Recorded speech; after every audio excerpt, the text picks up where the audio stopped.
Mute हो, mute कैसे हुआ था?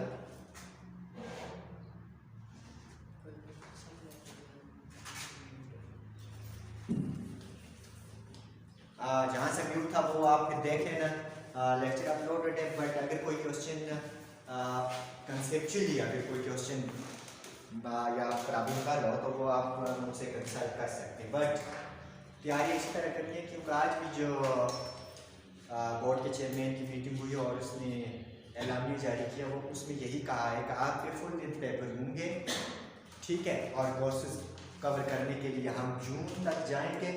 जून में आपके पेपर होंगे या मई एंड में या जून में पक्के होंगे, तो इसलिए किसी चीज़ को लाइट नहीं लेना, प्रॉपरली तैयारी करनी है, ठीक है। नेक्स्ट जो हमारा टॉपिक है वो है सेमीकंडक्टर्स।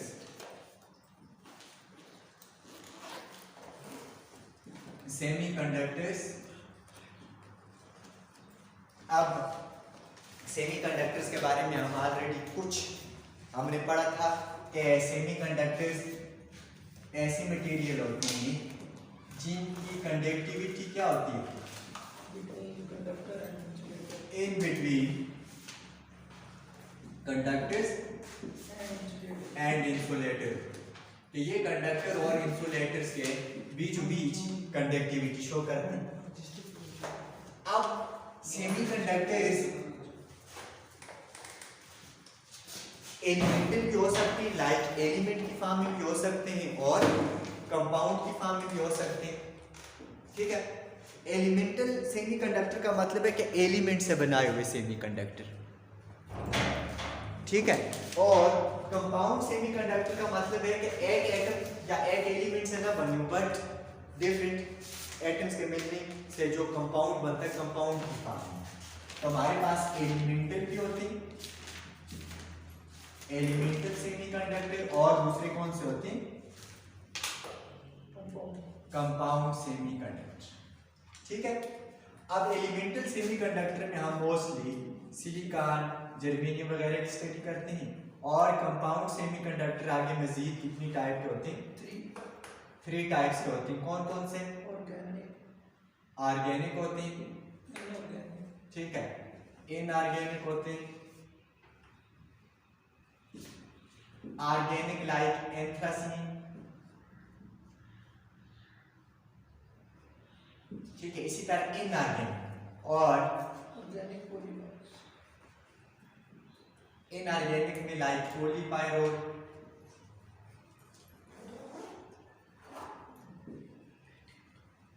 और पॉलीविनाइलीन वगैरह मोस्टली यूज किए जाते हैं। वैसे आई थिंक ये यहां से गड़बड़, 1 मिनट।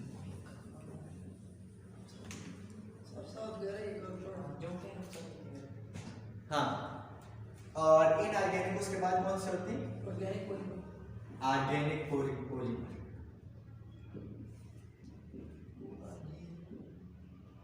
ठीक है। अब जो कंपाउंड सेमीकंडक्टर ऑर्गेनिक होते हैं तो इसमें जो मोस्टली यूज किए जाते हैं वो गैलियम आर्सेनाइड के होते हैं, गैलियम आर्सेनाइड, इसी तरह कैडमियम वगैरह के बनाए जाते हैं मोस्टली। और इनऑर्गेनिक में एंथ्रासीन मोस्टली यूज किया जाता है, ठीक है। और ऑर्गेनिक पॉलीमर में, पॉलीमर की फॉर्म में हमारे पास 2 मोस्टली यूज किए जाते हैं पॉलीमर की फॉर्म में, और कौन कौन से? पॉलीपायरोल और पॉलीविनाइलीन यूज किए जाते हैं।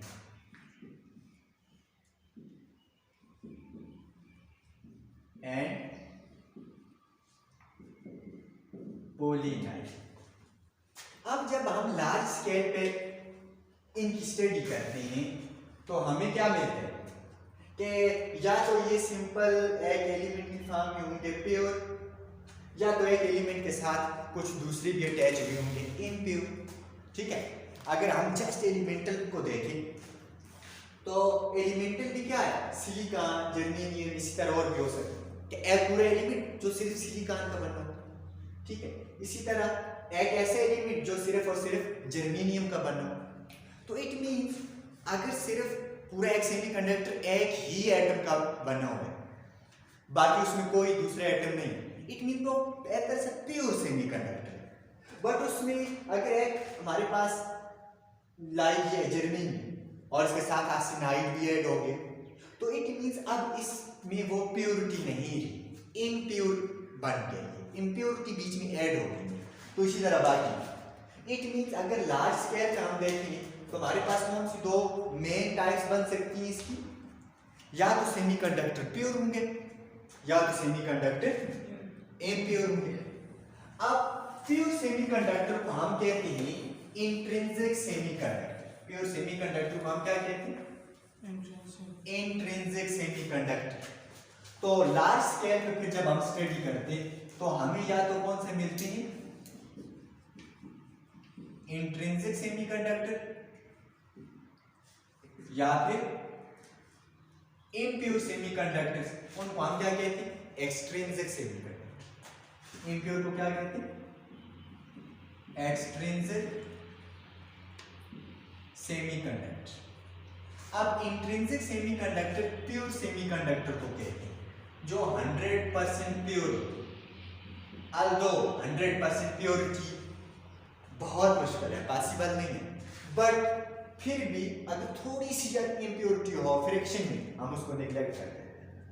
और 100% प्योर सेमीकंडक्टर का मतलब है किसी एक ही एलिमेंट के बने हुए, तो पूरा सेमीकंडक्टर सिर्फ एक ही एलिमेंट का बना हुआ, ठीक है, वो कोई भी एलिमेंट हो सकता है। एक्सट्रिंसिक सेमीकंडक्टर कौन से होते हैं?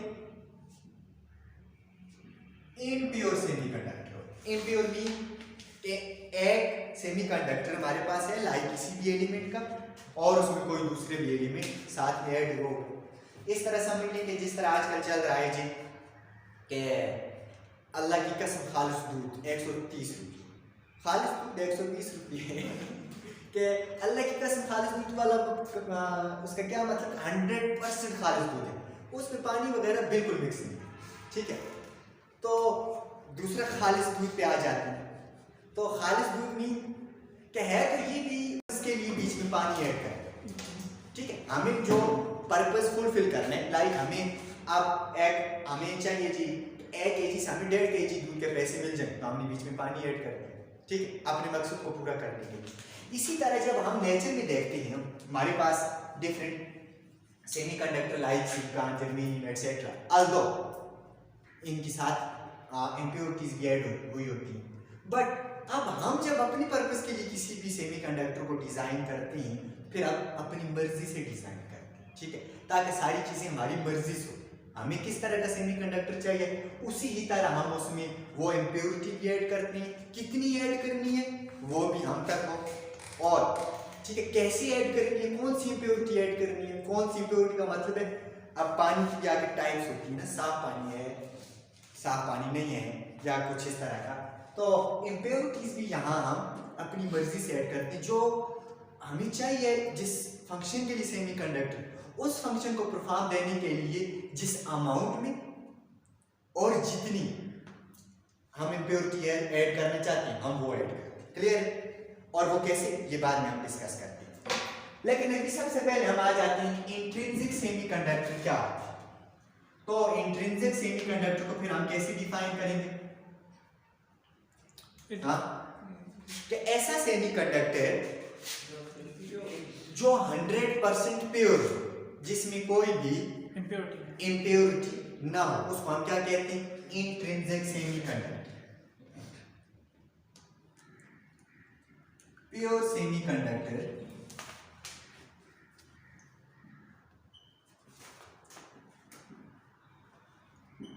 made up of same element is called intrinsic semiconductor, is called intrinsic semiconductor। क्या 100% प्योर सेमीकंडक्टर जो एक ही एलिमेंट से बना हो, एक जैसे एलिमेंट से, उसको हम कहते हैं इंट्रिंसिक सेमीकंडक्टर। क्लियर है? अब फॉर एग्जांपल इसकी एग्जांपल देख लो कि लेट्स सपोज हम मोस्टली इस पूरे चैप्टर में हम सिलिकॉन और जर्मेनियम को डिस्कस कर रहे हैं, इसीलिए उन दो में से किसी एक एग्जांपल ले लेते हैं, लाइक सिलिकॉन। तो लाइक जो सिलिकॉन हमारे पास है, अगर प्योर हम बनाना चाहते हैं तो पूरा सेमीकंडक्टर सिलिकॉन ही के एटम के मिलने से बने तो हम कहेंगे इंट्रिंसिक सेमीकंडक्टर। तो अब सिलिकॉन के एटम हम एक दूसरे के करीब लाएंगे, क्रिस्टल की फॉर्म बनेगी, और क्रिस्टल की फॉर्म कैसे बनती है वो हमने ऑलरेडी पढ़ा हुआ है। लेट्स सपोज कि ये मेरे पास है एक सिलिकॉन के एटम, ठीक है, और इस कैफी शेल में कितने इलेक्ट्रॉन्स हैं? 4 इलेक्ट्रॉन्स है ना, यस। और इसके साथ ये दूसरा सिलिकॉन के एटम, और इस कैफी शेल में भी कितने इलेक्ट्रॉन हैं? 4।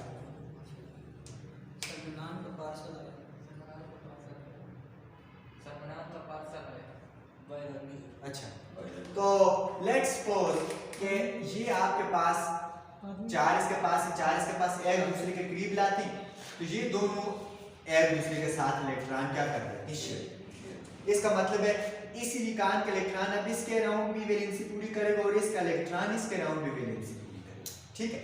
इसी तरह यहाँ एक हमारे पास सिलिकॉन होगा और इसके भी आउटर मोस्ट शेल में कितने इलेक्ट्रॉन होंगे? 4, ठीक। एक यहाँ सिलिकॉन होगा तो इसके भी आउटर मोस्ट शेल में कितने इलेक्ट्रॉन होंगे? 4। यहाँ सिलिकॉन होगा, मीन चारों तरफ सिलिकॉन के एटम्स होंगे क्रिस्टल में, तो सब एक दूसरे के साथ कोवलेंट बॉन्ड बना के इलेक्ट्रॉन को क्या करेंगे? शेयर। क्लियर? इसी तरह इसके साथ भी इस तरफ क्या लगेंगे? कोवलेंट बॉन्ड सिलिकॉन लगेंगे, और सेम थिंग वो भी करेंगे, अपनी वैलेंसी पूरी करेंगे, ठीक है ना। और अगर सारा हम एज ए होल क्रिस्टल को देखना चाहें तो ये जिस तरह ये छोटा सा क्रिस्टल बना, इस फॉर्म में एज ए होल क्रिस्टल बनेगा, ठीक है। तो इस तरह हर तरफ आपको ये दिखाई देगा कि सब जो एटम्स हैं वो एक दूसरे के साथ कोवलेंटली बॉन्डेड, ठीक है। और अगर वो कोवलेंटली बॉन्डेड है तो वो क्यों कोवलेंटली बॉन्डेड है? अपनी वैलेंसी को पूरा करने के लिए, क्योंकि वो चाहते हैं कि उनकी वैलेंसी ऑक्टेट रूल फुलफिल हो और वैलेंसी पूरी हो जाए। तो इसलिए उन सब एटम्स ने एक दूसरे के साथ इलेक्ट्रॉन शेयर किया हुआ, और हर इलेक्ट्रॉन लाइक इसका इलेक्ट्रॉन इसके अराउंड भी वैलेंसी पूरी करेगा, इसका इलेक्ट्रॉन इसके अराउंड भी, but as a whole at 0 temperature अगर हम देखें, एट 0 केल्विन हम देखें तो all electrons are bounded, all electrons are bounded, ठीक है। अब यहां क्या ये हमारे पास बन गया प्योर सेमीकंडक्टर और intrinsic semiconductor of silicon, silicon का ये प्योर सेमीकंडक्टर। अब इसमें क्या क्या है? पहली बात कि all atoms are covalently bonded with each other। अब ये सारे कोवलेंटली क्यों बॉन्डेड है? टू फुलफिल देयर वैलेंसी, अपनी वैलेंसी पूरी करने के चक्कर में सारे, ठीक है। और नंबर 2, यहां देखो क्या कोई फ्री इलेक्ट्रॉन या फ्री एक तरह से पॉजिटिव चार्ज है? नो, कोई भी नहीं है। तो इट मींस अगर ये वाली कंडीशन सिर्फ लोवेस्ट टेम्परेचर पे होती है, ठीक है, रूम टेम्परेचर से बिलो, बहुत कम टेम्परेचर पे, तो अगर हम ये कहें कि एट 0 केल्विन की बात करें तो उस वक्त ये सारे के सारे किस स्टेट में? सब बाउंडेड स्टेट, तो कोई इलेक्ट्रॉन फ्री नहीं। At 0 kelvin there is no free electron within the crystal। अब क्रिस्टल में तो मिलियंस ऑफ एटम्स हैं और ट्रिलियंस ऑफ इलेक्ट्रॉन होंगे विद इन क्रिस्टल के 0 केल्विन पे इस पूरे क्रिस्टल में कोई भी फ्री इलेक्ट्रॉन नहीं। बात समझ रहे ना? क्यों नहीं है? क्योंकि सारे इलेक्ट्रॉन्स अपनी अपनी जॉब पे लगे हुए, सबका काम है वैलेंसी, और हर इलेक्ट्रॉन के पास इस वक्त कितनी एनर्जी मौजूद है? electron possess a specific amount of energy that is required to fulfill the valency of their respective atoms. क्या उनके रिस्पेक्टिव एटम्स के अराउंड घूमने के लिए जितनी एनर्जी चाहिए हर इलेक्ट्रॉन के पास इतनी एनर्जी मौजूद, इसी वजह से वो घूम के वैलेंसी पूरी कर। क्लियर? लेकिन अगर एनर्जी बढ़ जाए, अगर हम रूम टेम्परेचर की बात करें, एट रूम टेम्परेचर क्या हो जाएगा? हाँ, रूम टेम्परेचर पे जो ही टेम्परेचर बढ़ना स्टार्ट होगा इलेक्ट्रॉन एनर्जी गेन करना स्टार्ट करेंगे। पहले सपोज करो कि ये दो सिलिकॉन के एटम थे, ठीक है। अब जो इलेक्ट्रॉन थे उनका काम था इनके गिर्द यूं वैलेंसी पूरी करने के अराउंड। ये एक इलेक्ट्रॉन चक्कर लगा, अब इसके पास इतनी एनर्जी कि ये सिर्फ चक्कर लगा सकते हैं, बाय भाग नहीं सुने। अब हमने टेम्परेचर मतलब टेम्परेचर इंक्रीज हुआ with the passage of time, इसके पास एनर्जी भी बढ़ी और एक टाइम ऐसा आएगा कि ये इसके अराउंड चक्कर लगाएगा बट यहां से कहीं बाहर निकल जाएगा, फ्री हो जाएगा। क्लियर? तो अब मैं यहां क्या लिखूं? एट रूम टेम्परेचर पे क्या होगा? Electron some of the electrons, not all, some of the electrons leave the atom and become free. Leave the atom means not they are leaving the crystal. Leave the atom means कि अब ये valency का काम नहीं कर, free हो, जो इनके ज़मीन काम लगाया हुआ था वो ही क्रिस्टल में ही मौजूद। बात समझ? अब इसका क्या मतलब है कि लेट्स सपोज कि ये इलेक्ट्रॉन था यहाँ, ठीक है। अब यहां से इसने टेम्परेचर की वजह से एनर्जी गेन की और यहां से ये बाहर निकला। ये इलेक्ट्रॉन अब क्या बन गया? फ्री। ये इलेक्ट्रॉन क्या बना? फ्री। इट मींस ये अब फ्री है। फ्री का मतलब है अब ये वैलेंसी वाला चक्कर नहीं कर रहा बल्कि ये आजाद, ठीक, आजाद। जब हम इलेक्ट्रिक फील्ड लगाएंगे या फोर्स लगाएंगे तो ये under the influence of force कहीं भी जाने को तैयार है, ठीक। अब जब इलेक्ट्रॉन ये जगह छोड़ दी तो ये जगह यहाँ क्या रही? खाली। अब ये खाली जगह जो रह गई है, ये खाली जगह असल में एटम है। बात समझ रहे हो ना कि एटम है और उस एटम से एक इलेक्ट्रॉन बाहर निकल गया तो उस एटम के पास एक वैकेंसी बचती, उस वैकेंसी को हम क्या कहेंगे? उस वैकेंसी पे पहले ये बताओ चार्ज कौन सा होगा? क्या? हाँ, पॉजिटिव होगा या नेगेटिव? पहले पॉजिटिव होगा ना। As a whole that atom पहले क्या है? नंबर ऑफ प्रोटॉन्स और नंबर ऑफ इलेक्ट्रॉन बराबर। अब एक इलेक्ट्रॉन एटम को छोड़ देते हैं तो नंबर ऑफ इलेक्ट्रॉन डेफिशिएंट हो गए, नंबर ऑफ प्रोटॉन बढ़ गए, तो इट मींस उस पे कौन सा चार्ज है? पॉजिटिव। कितना पॉजिटिव चार्ज है? जितनी उसके पास वैकेंसीज है। कितनी वैकेंसीज है? जितनी इलेक्ट्रॉन्स ने अपनी जगह छोड़ दी। लेट्स सपोज अभी रूम में 40 चेयर्स, तो 40 की 40 चेयर्स पे बच्चे बैठे, सारी सीट फिल। समझ लो चेयर पे पॉजिटिव चार्ज है, बच्चे नेगेटिवली चार्ज है, नेट चार्ज कितना होगा? 0। क्लियर? क्योंकि चार्ज के अमाउंट प्रोटॉन और इलेक्ट्रॉन के बराबर। अब हम कहते हैं कि 2 बच्चे बाहर पानी पीने के लिए चाहिए, तो 40 में से 2 बच्चे बाहर, कितनी वैकेंसीज बनी? 2। और अगर 2 वैकेंसीज बनी तो अब इस पूरे रूम पे कितना आ गया? एक तरह से चार्ज 2+, कितना आया? 2+। इट मीन 2 वैकेंसीज बनी, 2 वैकेंसीज जितना चार्ज है। क्लियर?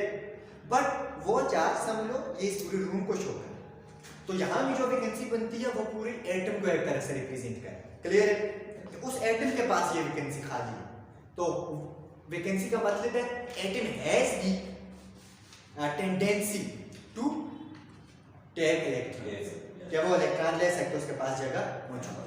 तो अब रूम टेम्परेचर पे इलेक्ट्रॉन फ्री हो जाते हैं, ठीक है। तो जो वैकेंसी पीछे बच जाती है उसको क्या कहेंगे? Vacancy, yes, which is produced by free electron is called hole. इसको हम क्या कहेंगे? होल। के होल का क्या मतलब है? एक खाली जगह बच गई है कि यहाँ इलेक्ट्रॉन आ सकता है, लेकिन इस होल पे फिर चार्ज कितना कौन सा होगा? Positive. This hole carry positive charge, और इस चार्ज की मैग्नीट्यूड चार्ज ऑफ इलेक्ट्रॉन जितनी ही होगी। क्लियर? अब अगली बात क्या आती है, मुझे ये बताओ यहाँ कितने होल प्रोड्यूस हुए? एक। कितने इलेक्ट्रॉन फ्री हुए? एक।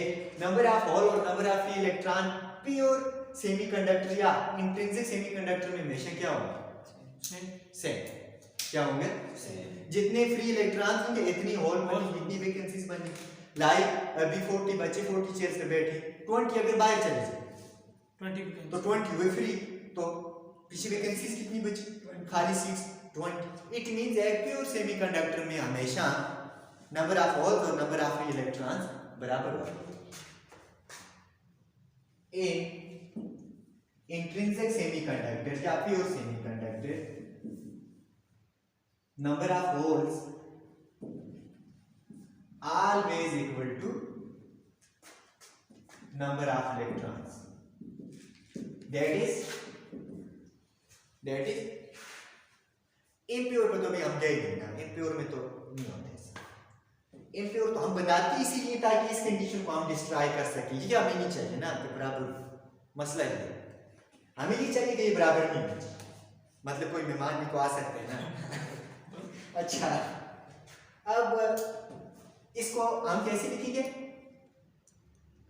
कि नंबर ऑफ इलेक्ट्रॉन्स, समझ लो electron density is equal to number of holes, और ये दोनों फिर किसके इक्वल होंगे? कि नंबर ऑफ इलेक्ट्रॉन्स और number of holes pure semiconductor में बराबर हो, और ये दोनों किसके इक्वल होते हैं? नंबर ऑफ इंट्रिंसिक चार्ज के लिए। ये किसके इक्वल होंगे? नंबर ऑफ इंट्रिंसिक चार्ज के, NIP इंट्रिंसिक चार्ज के। क्लियर हो गया? कि किसी भी प्योर सेमीकंडक्टर में कोई पूछे कि इंट्रिंसिक चार्ज के लिए दो हो गए, कौन कौन से हो गए? चार्ज के लिए सेमीकंडक्टर में हमने ऑलरेडी पढ़ा कि कितनी टाइप होती है। सबसे पहले हमने पढ़ा था जी चार्ज के लिए मेटल्स, क्या पढ़ा था? सिर्फ क्या होती? इलेक्ट्रॉन। फिर पढ़ा था सेमीकंडक्टर कौन होती? इलेक्ट्रॉन और होल्स। फिर पढ़ा था गैसेस में कौन से होती? गैसेस न्यूट्रल, बट अगर हम उनको आयनाइज कर दें तो तब वो एक तरह से आयंस की फॉर्म में कंडक्ट करती। और फिर हमने पढ़ा था इलेक्ट्रोलाइट, कैटायन और एनायन। बट सेमीकंडक्टर में कौन सी होती है? नंबर ऑफ चार्ज के लिए इंट्रिंसिक दो होती, इलेक्ट्रॉन और होल्स। जिस मर्जी के बारे में पूछा जाए आपसे कि नंबर ऑफ चार्ज के लिए कितने, चाहे इलेक्ट्रॉन के बारे में पूछा जाए या होल्स के बारे में पूछा जाए, दोनों क्या होते हैं? बराबर। अमाउंट दोनों की क्या होती है? सेम। क्लियर है ना?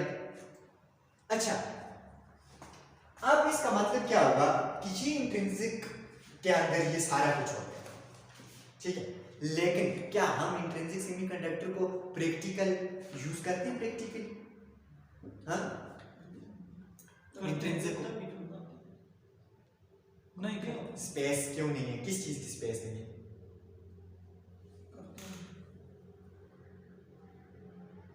तो बराबर होने दो ना।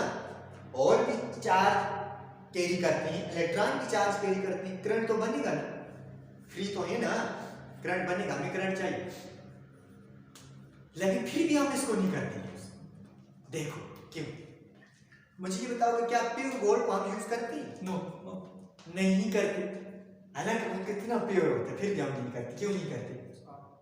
क्योंकि बहुत ज्यादा साफ होते हैं। हम कुछ भी चीज बनाएंगे वो चूड़ी वगैरह वो खत्म हो जाएगी, बात समझ रहे ना?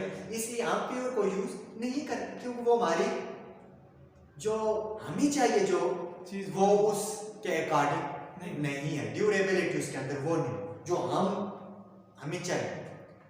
तो यहाँ भी जो इंट्रिंसिक सेमीकंडक्टर है इसको हम यूज नहीं करते क्योंकि जो चीज हमें चाहिए वो ये नहीं दे सकते। ठीक, इसके मेन ड्रॉबैक्स हम देख लेते हैं। कौन से? लेकिन ये बात याद रखनी क्योंकि आगे हमने करंट के बारे में पढ़ना है और ये चीज मैटर करेगी वहां। अब नेक्स्ट देखते हैं कि हम क्यों इसको यूज नहीं कर सकते। अच्छा ये बताओ, बोर्ड आज साफ नजर आ रहे हो या पहले साफ नजर आता है दूसरे लेक्चर्स में? आज भी ऐसे ही नजर आ रहा है पहले। अच्छा फिर ठीक है। अच्छा देखो drawbacks, drawbacks are shortcomings not to use the pure semiconductor in practical applications। क्या प्रैक्टिकली हम प्योर सेमीकंडक्टर को यूज क्यों नहीं करते? पहली बात क्या है, पहला ड्रॉबैक इसका क्या हो सकते हैं कि इसके अंदर जो नंबर ऑफ इलेक्ट्रॉन और नंबर ऑफ होल्स बनते हैं, मानते नहीं चार्ज कैरियर तो बनते, बट चार्ज कैरियर इतनी ज्यादा नहीं बनती जितनी हमें चाहिए। सपोज हमें करंट ज्यादा चाहिए होती है कि 1000 मिली एम्पीयर चाहिए होती है, 500 मिली एम्पीयर चाहिए होती है एक्सेट्रा, बट उस लिमिट तक इसमें रूम टेम्परेचर पे चार्ज कैरियर नहीं बनती। ठीक है, इसलिए ये इतनी अमाउंट ऑफ करंट प्रोड्यूस नहीं कर सकता जितनी हमें चाहिए। ठीक है, तो पहला ड्रॉबैक क्या है,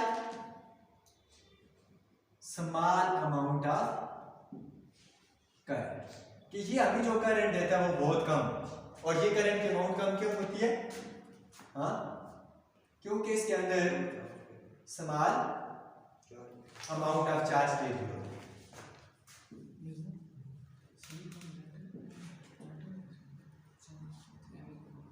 के ये नॉर्मल टेम्परेचर पे इसके अंदर जो चार्ज कैरियर होते हैं वो बहुत कम होते हैं। ठीक है, इसलिए ये डिजायर्ड अमाउंट ऑफ करंट हमें प्रोवाइड नहीं कर सकते। दूसरा ड्रॉबैक क्या हो सकता है, मतलब डिजायर अमाउंट है, इसका मतलब शॉर्टकट इसको क्या कहेंगे, लो कंडक्टिविटी, एक तरह से इसकी कंडक्टिविटी लो। सेकंड वन क्या हो सकते हैं,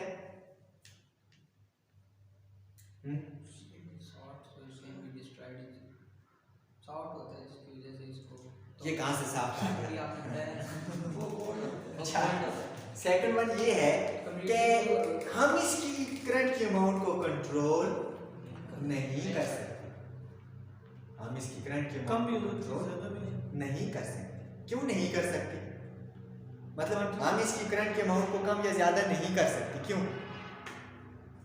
क्योंकि उतनी अगर सपोज अभी कराची टेम्परेचर है 25 डिग्री सेल्सियस, वहां मैं सेमीकंडक्टर तैयार करूं और वो मुझे करंट दे 500 मिली एम्पीयर, अब वो मुझे यहाँ एप्लीकेशन उसकी यहाँ है, यहाँ वो यूज के लिए मुझे चाहिए, मैं वहां से यहाँ ले, यहाँ है टेम्परेचर 20 डिग्री सेल्सियस, यहाँ वो करंट देते 200 मिली एम्पीयर। ठीक है, दुकानदार खा के फेंकेंगे मेरे मुंह पे, ले जाओ अपने सेमीकंडक्टर, मुझे तो 500 मिली एम्पीयर वाला चाहिए। मैं कहूँगा खुदा के बंदे मैंने चेक किया 500 मिली एम्पीयर, वो कहेगा ये देखो 200 मिली एम्पीयर दे। अब उसमें ना मेरी गलती है ना दुकानदार की गलती है, गलती किसकी? Temperature condition. अब वहाँ टेम्परेचर ज्यादा था, चार्ज कैरियर ज्यादा बनी, यहाँ कम है, कम बनी। अब ये बात तो इसलिए मेरा सेमीकंडक्टर तो गया। इसलिए सेकंड ड्रॉबैक क्या है, its characteristics हाँ, depend upon या vary with conditions, they cannot control the amount of current। तो इसके करंट की अमाउंट को हम कंट्रोल नहीं कर सकते। ठीक है, और क्यों नहीं कर सकते? because it varies Because it is temperature dependent, क्योंकि ये टेम्परेचर डिपेंडेंट होगा, टेम्परेचर पे डिपेंड करेगा। बात समझ रहे हैं? yes sir। अच्छा, अब नेक्स्ट कोई और ड्रॉबैक आपके माइंड में है इसके अलावा? कि एक तो इसकी करंट की अमाउंट बहुत कम होती है, मीन चार्ज कैरियर बहुत कम होते हैं, जिसकी वजह से हम इसको यूज नहीं कर सकते। दूसरा, हम इसकी करंट की अमाउंट को कंट्रोल नहीं कर सकते क्योंकि वो टेम्परेचर के लिहाज से वेरी करेगी, इसलिए हम इसको यूज नहीं करेंगे। अब ये चीज तो आपको शार्ट क्वेश्चन में भी पूछी जा सकती है।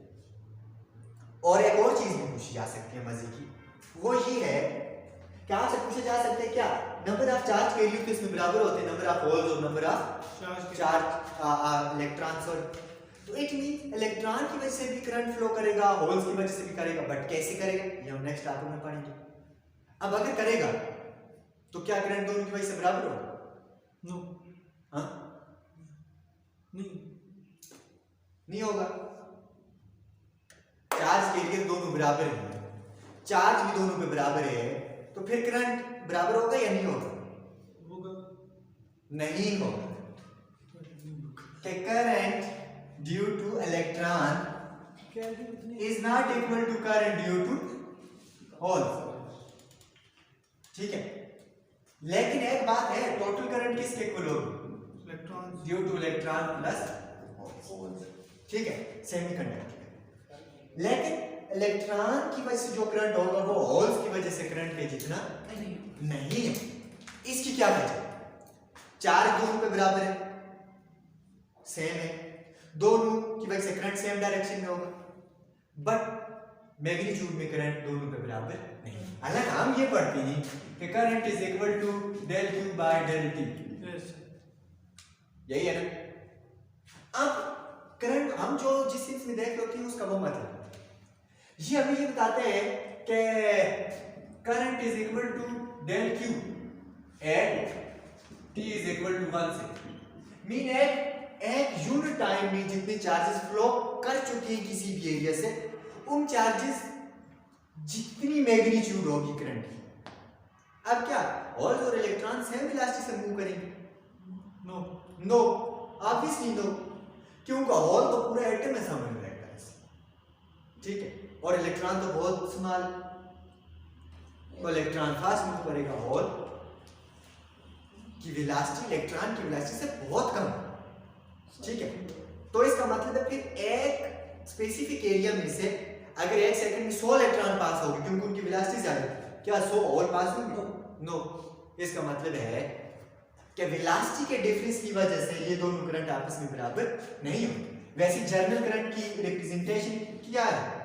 NEA into drift velocity. ये क्या है?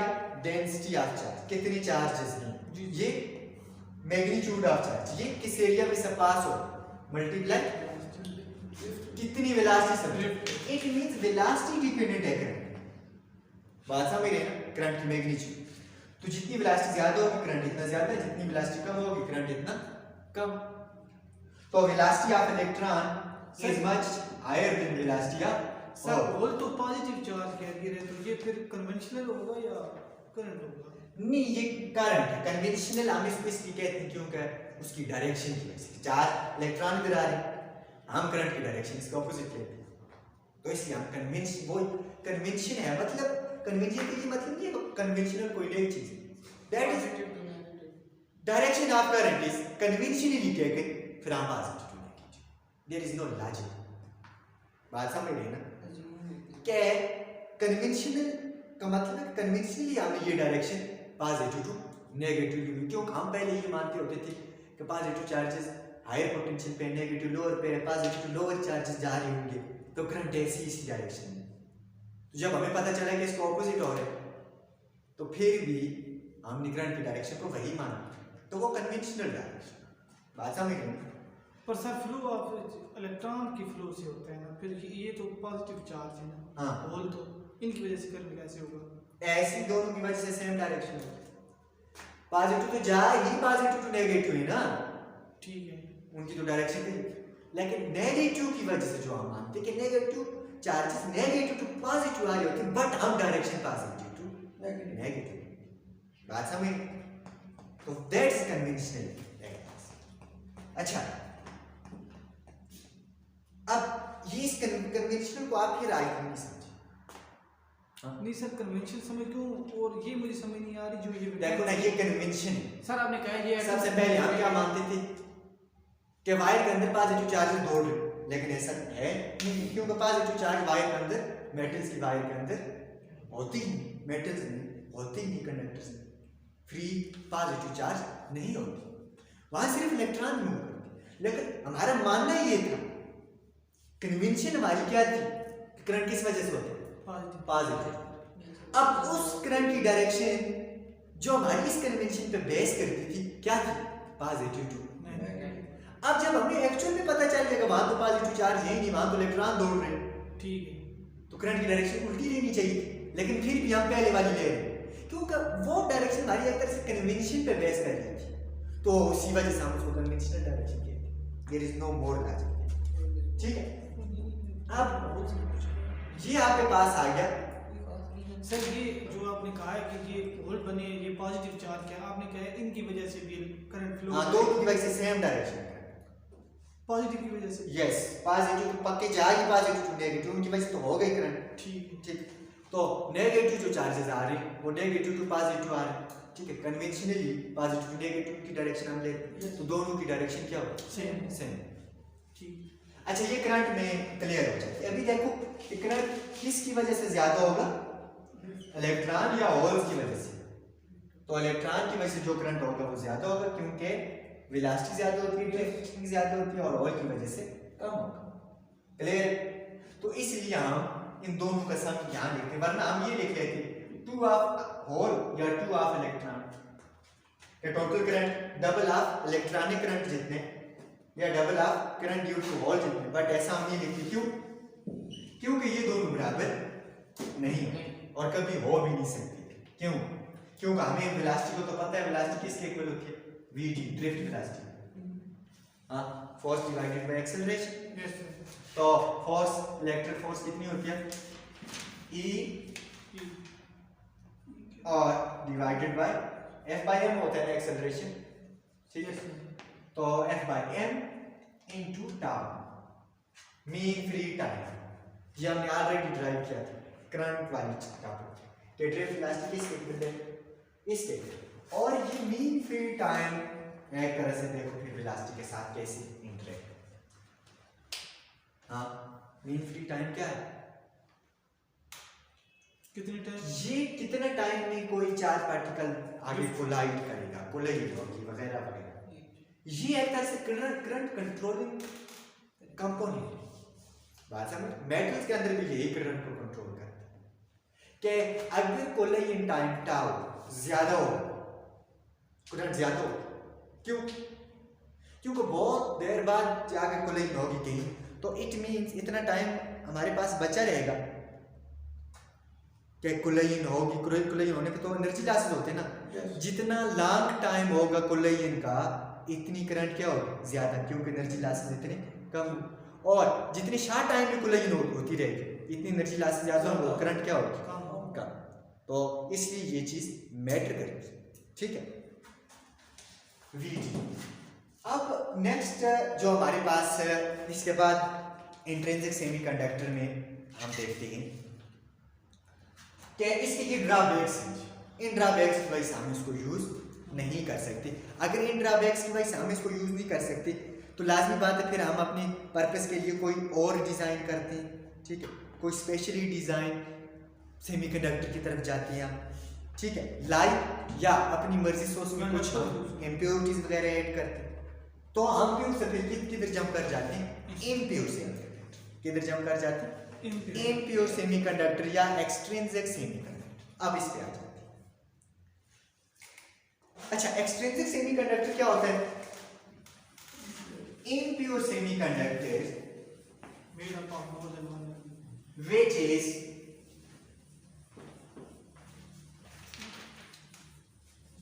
obtained through adding specific impurities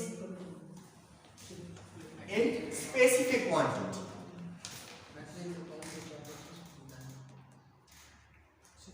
अच्छा, अब जो आपके पास आगे एक्सट्रिंसिक सेमीकंडक्टर आ जाता है, नंबर 2 टाइप कौन सी है? Extrinsic semiconductor. ऐसा नहीं है खुद ब खुद इम्प्योरिटी ऐड हो जाए, specific impurities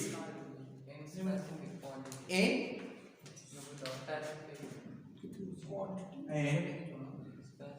specific quantity. in specific quantity through doping process. Through doping process. Through doping process.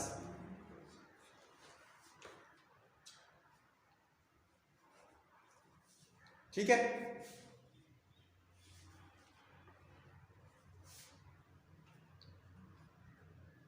कि जब हम स्पेसिफिक इम्प्योरिटीज ऐड करते हैं किसी भी स्पेसिफिक अमाउंट में डोपिंग के प्रोसेस में, तो तब हमारे पास एक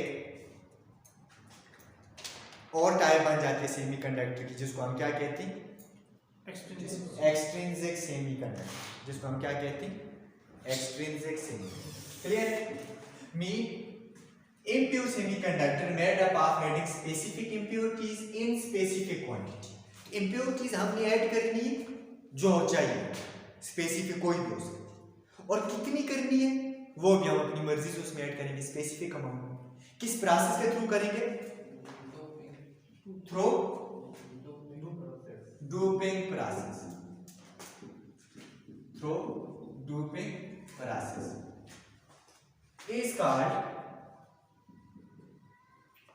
is called extrinsic semiconductor. Extrinsic semiconductor. तो इस तरह के टाइप्स ऑफ सेमीकंडक्टर्स को हम कहते हैं एक्सट्रिंसिक सेमीकंडक्टर्स। लेकिन डोपिंग हमारी अपनी मर्जी से होती है कि ओरिजिनल हमारे पास सेमीकंडक्टर लाइक सिलिकॉन के, इसमें कितनी इंप्योरिटीज हमने ऐड करनी है वो डिपेंड करता है कि हमने कौन सी टाइप बनानी। क्या हमें इलेक्ट्रॉन इसमें ज्यादा करनी या होल ज्यादा करनी? बात समझ रहे ना? तो इट मींस हमें कौन सा सेमीकंडक्टर चाहिए? पहली बात तो ये हमें ऐसा सेमीकंडक्टर नहीं चाहिए जिसमें नंबर ऑफ होल्स और नंबर ऑफ इलेक्ट्रॉन्स बराबर। पहले ये तो एकदम क्लियर, मतलब हमें प्योर चाहिए। सबसे पहले हमें ऐसा सेमीकंडक्टर चाहिए जिसमें नंबर ऑफ इलेक्ट्रॉन्स और नंबर ऑफ होल्स बराबर ना हो। अब बराबर ना होने का आगे फिर दो पॉसिबल वे, या तो नंबर ऑफ इलेक्ट्रॉन ज्यादा होंगे या तो नंबर ऑफ होल ज्यादा होंगे। प्योर सेमीकंडक्टर में क्या था? As number of electron is equal to the in intrinsic semiconductor क्या था? Number of electrons is equal to number of. ये हमें नहीं चाहिए क्योंकि इसके ड्रॉबैक्स, बात समझ रहे हो ना? ये हमें नहीं चाहिए। अब इस चीज को खत्म करने के लिए फिर हमें क्या चाहिए कि जिसमें नंबर ऑफ इलेक्ट्रॉन्स और नंबर ऑफ होल्स बराबर ना। अगर number of electron number of hole जितने नहीं तो क्या कंडीशन बन सकती है? या तो नंबर ऑफ इलेक्ट्रॉन सेमीकंडक्टर में ज्यादा होंगे या नंबर ऑफ। इट मींस हम दो तरह से इम्प्योर सेमीकंडक्टर बना सकते हैं। कौन से? कैसे? दो तरह से। या तो हम ऐसी इम्प्योरिटी ऐड करें कि नंबर ऑफ इलेक्ट्रॉन बढ़ जाए, या तो हम ऐसी इम्प्योरिटी ऐड करें नंबर ऑफ होल बढ़ जाए। बात समझ गए? तो दो ही तरह से हम इम्प्योरिटी ऐड कर सकते हैं। तो वो दोनों तरह की इम्प्योरिटी क्या कहलाएगी? एक तरह से इम्प्योर सेमीकंडक्टर को रिप्रेजेंट करेगी। ठीक है, तो इट मींस एक्सट्रिंसिक सेमीकंडक्टर की फिर आगे कितनी टाइप्स होगी? हाँ, दो। एक्सट्रिंसिक सेमीकंडक्टर की कितनी टाइप्स होगी? दो। कौन कौन सी? एक वो सेमीकंडक्टर जिसमें हमने इलेक्ट्रॉन ज्यादा करें, जिसमें हमने इलेक्ट्रॉन ज्यादा करें, उसको हम कहेंगे एन टाइप सेमीकंडक्टर। उसको हम क्या कहेंगे? N type semiconductor. और दूसरा वो सेमीकंडक्टर जिसमें हमने नंबर ऑफ होल ज्यादा करने, इलेक्ट्रॉन को कम ही रखना, उसको हम क्या कहेंगे? P type semiconductor. उसको हम क्या कहेंगे? P type semiconductors. क्लियर? अब एन टाइप सेमीकंडक्टर्स में हमने नंबर ऑफ इलेक्ट्रॉन ज्यादा करें, तो नंबर ऑफ इलेक्ट्रॉन हम कैसे ज्यादा कर सकते हैं? इम्प्योरिटी हम ऐसी ऐड करें जो इलेक्ट्रॉन फ्री इलेक्ट्रॉन को ज्यादा करे। अब ऐसी इम्प्योरिटी कौन सी हो सकती है जो फ्री इलेक्ट्रॉन को ज्यादा करे? देखो, सिलिकॉन कितनी बॉन्ड बना सकते हैं? चार। मतलब ये चार इलेक्ट्रॉन को अपने साथ अटैच कर सकते हैं। अगर हमारे पास कोई ऐसे एटम हो जो 5 बॉन्ड बनाने की एबिलिटी रखे, तो उसके पास आखिरी शेल में कितने इलेक्ट्रॉन होंगे? 5। उसको हम ऐड करें, वो सिलिकॉन के साथ कितनी बॉन्ड बनाएगा? उसके 4 इलेक्ट्रॉन तो सिलिकॉन के साथ एंगेज हो गए, एक इलेक्ट्रॉन किधर जाएगा? फ्री। इस तरह एक और एटम ऐड किया, उसका भी एक इलेक्ट्रॉन, एक और किया उसका भी। 3 एटम अगर हमने ऐड किए कितने इलेक्ट्रॉन बढ़ गए? 3। इस तरह 1000 एटम ऐड किए, 1000 इलेक्ट्रॉन ज्यादा हो गए। इसका मतलब है एन टाइप सेमीकंडक्टर हम ऐसे बना सकते हैं कि कोई ऐसी इम्प्योरिटी ऐड करनी है जिसकी वैलेंसी कितनी हो? ज्यादा हो। 5 कितनी हो? मतलब पेंटावैलेंट एटम्स। ठीक है। हम कोई भी पेंटावैलेंट का क्या मतलब है कि जिसके आखिरी शेल में कितने इलेक्ट्रॉन? 5। 4 तो वो शेयर कर लेगा किसके साथ? सिलिकॉन के साथ। सिलिकॉन के साथ। तो एक बच जाएगा और वो एक इलेक्ट्रॉन क्या करेगा? फ्री हो जाएगा। वो नंबर ऑफ इलेक्ट्रॉन को बढ़ाता जाएगा। बात समझ गए? एक तरह से। तो फिर हम क्या कहेंगे? N type semiconductor is formed by adding such pentavalent impurities in pure semiconductor in pure semiconductor। Pentavalent impurity जब हम प्योर सेमीकंडक्टर में ऐड करेंगे तो हमारे पास कौन सा सेमीकंडक्टर बनेगा? एन टाइप, जिसमें नंबर ऑफ इलेक्ट्रॉन्स ज्यादा हो। तो ये वाला सेमीकंडक्टर इसमें number of electrons, number of hole से क्या होंगे? क्लियर? अब पेंटा इम्प्योरिटीज कौन सी होती है जिनका आखिरी शेल में 5 इलेक्ट्रॉन? तो कौन सी होती है वो? नाइट्रोजन। एल्यूमिनियम का आखिरी शेल में कितने होते हैं? 5वीं के ग्रुप। 5 के लाइक एल्यूमिनियम। फास्फोरस के आखिरी शेल में कितनी होती है? उसके 5 होते हैं। 5 होती है लाइक फास्फोरस एटसेट्रा। क्लियर है कि जिनके आखिरी शेल में 5 इलेक्ट्रॉन।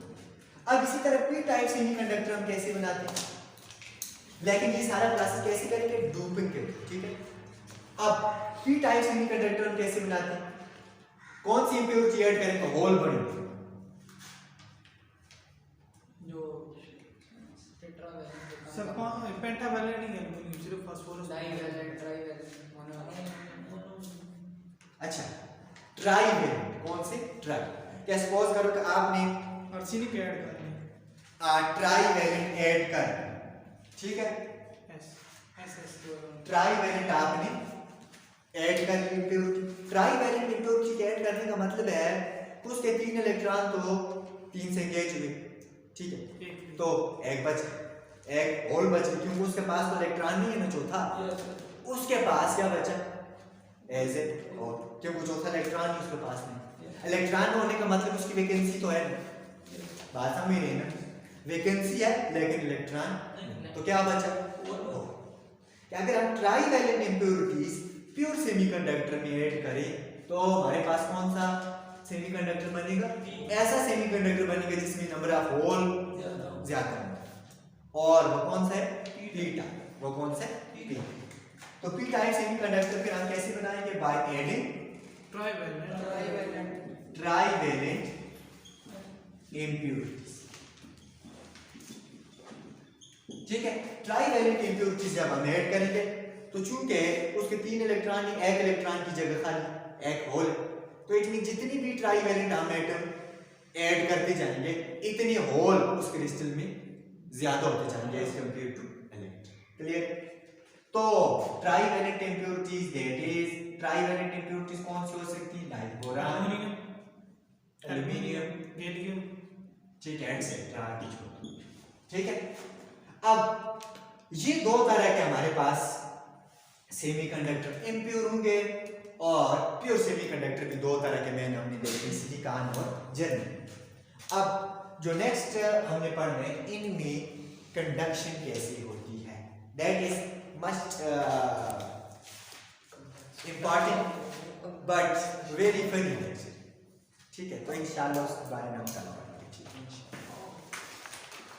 हाँ, कोई आपका क्वेश्चन हो तो आप पूछ सकते हैं। कोई